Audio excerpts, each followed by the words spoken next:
In grade 7, I published a scathing online article about why my school's grading system was utterly broken. Within the hour, teachers and classmates hunted me down, and all my valid critiques got drowned in chaos. I thought I was changing the world. Instead, I ended up more powerless than ever. That moment taught me something counterintuitive, that sometimes standing out too soon just backfires. That failure gave birth to what I now call strategic conformity, the idea that knowing when to blend in is just as powerful as knowing when to stand out. Have you ever worn something a little too loudly in a room full of strangers and felt all the eyes on you? I have, and I realized that every time we stand out, there is a payoff and a trade-off. There is no doubt that our society has a huge contradiction. We're told to be ourselves and be unique. However, the moment we actually step outside the social norm or when we question the way things are, we're met with a side-eye, judgment, or worse, a silencing, like me. When individuality is no longer simply decorative and begins to promote hard change, it is seen as a threat to existing structures and more often than not gets shut down. Ask questions? Face punishment.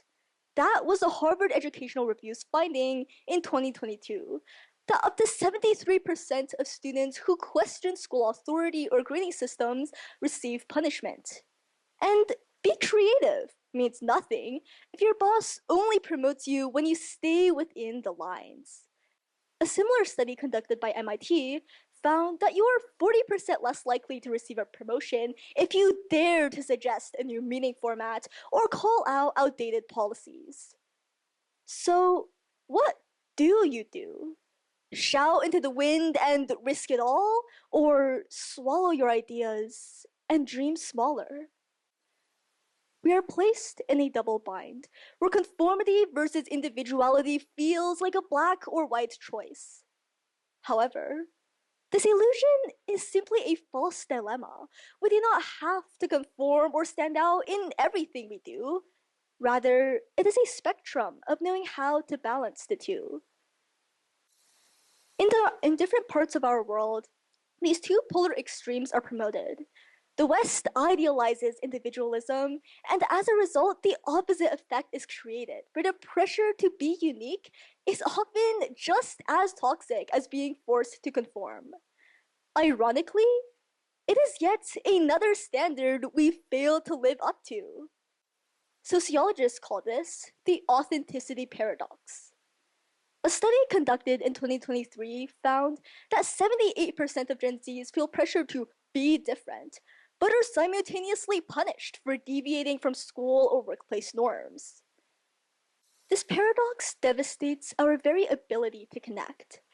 As human beings, we feel innately closer to someone when we share something in common, be it similar music taste or hobbies. Our brains release a chemical called oxytocin that makes us feel love, trust, connection, and all those warm, fuzzy feelings. However, when society pressures each and every one of us to be different, these commonalities are swept into the margins, and that close bond you feel gets extinguished. On the flip side, homogeneity is glorified mostly in the Eastern world. The complete opposite social expectations exist, where people are expected to be uniform and alienated if they're not. Expressing one's unique identity is seen as disobedient and even radical.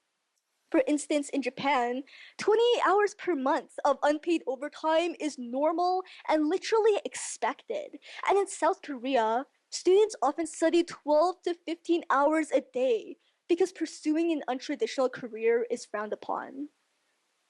In places like these, being unique disrupts society, and fitting in suffocates individuals. We are trapped between two extremes, and both fail us. This raises an important question then. How do we know when it is best for us to conform, and when is it best to stand out? I think strategic conformity works best to establish trust in personal relationships and community bonding. Imagine you and 50 other strangers in a stadium. You notice everyone around you wearing that same Flames jersey. So, you put yours on too, and suddenly you're part of that tribe. That feeling is what Robert Putnam named social trust capital in 1995. According to Putnam, you can conduct the following tests to see it play out in your own life. If you buy a $2 office cake for your birthday, if you buy a $2 birthday cake for your office, you might notice a 32% bump in team cohesion by noon.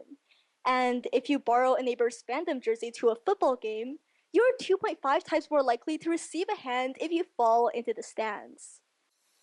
Those tiny acts of conformity are deposits into your trust bank. Sometimes trading off tiny acts of fitting in can yield long-lasting connections, because without these bonding moments, you would have zero social trust capital and zero chance to be heard when you do have something different to say. This isn't just about mindlessly following the crowd. It's about finding comfort in shared experiences.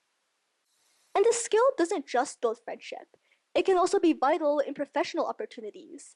It is far easier to network or land a job when we share company values or when we align ourselves with other coworkers. The key is conformity becomes toxic only when you forget who you're conforming for. No trade-off is worth a permanent piece of yourself that you can't get back. Now, let's look at the flip side. When is it best to stand out? One case is when norms are harmful or when there isn't much to lose. This could look like rejecting racist jokes, even if that's just how the group talks, or it could be expressing a unique choice in fashion. With such matters, there usually isn't much at stake. However, looking at more large-scale issues, when values or morals are under attack, oftentimes waiting isn't even an option. Real change happens when your voice is unignorable. Think about every major social movement or figure. These leaders all started with initial conformity, working within the system, then built up enough trust to change existing structures. Let's look at Simone Biles, the most decorated gymnast in history. She adhered to all the rigid guidelines in her sport early on in her career, gradually becoming indispensable. And when she withdrew from the Tokyo 2020 Olympics to protect her mental health, the world listened. Unlike previous champions such as Carrie Strug, who were celebrated for competing with an injury or sacrificing their health, Simone Biles flipped the win at all costs narrative, stating her health is worth more than all the medals she could ever win. Another example, the Ferguson protests. Against police brutality, these youth started with burning trash cans on the street and tossing tear gas canisters back at police, but this movement evolved as lawyers and celebrities joined in. And sure, not all of us are Olympians or national icons, but the principle still stands. Change doesn't always have to start on the grand stage. Sometimes it can start in something as small as a classroom. So let's revisit my initial example about my failed condemnation of my school's grading system. The year after, I decided to switch tactics. I joined the student council, initially conforming to all the rigid guidelines, and gradually I became a prominent member. After a few months, I proposed changing those same parts of the grading system, and this time I was taken seriously. That moment taught me something my grade 7 self never fully understood. That you don't spark change by setting a fire outside the gates. You do it by getting through the doors and knowing when to light the match. Each one of us has a place where we are trusted and have a voice. So with the power that you have, I want you to ask yourself these two questions. What is one rule I'm done pretending to accept? And why have I been tolerating it all this time? No, at the end of the day, no, the choice was never conform or rebel. Rather, it is conform and rebel, just at different times. It isn't a battle. The two come hand in hand. The key is knowing when to fit in and when to stand out. Thank you.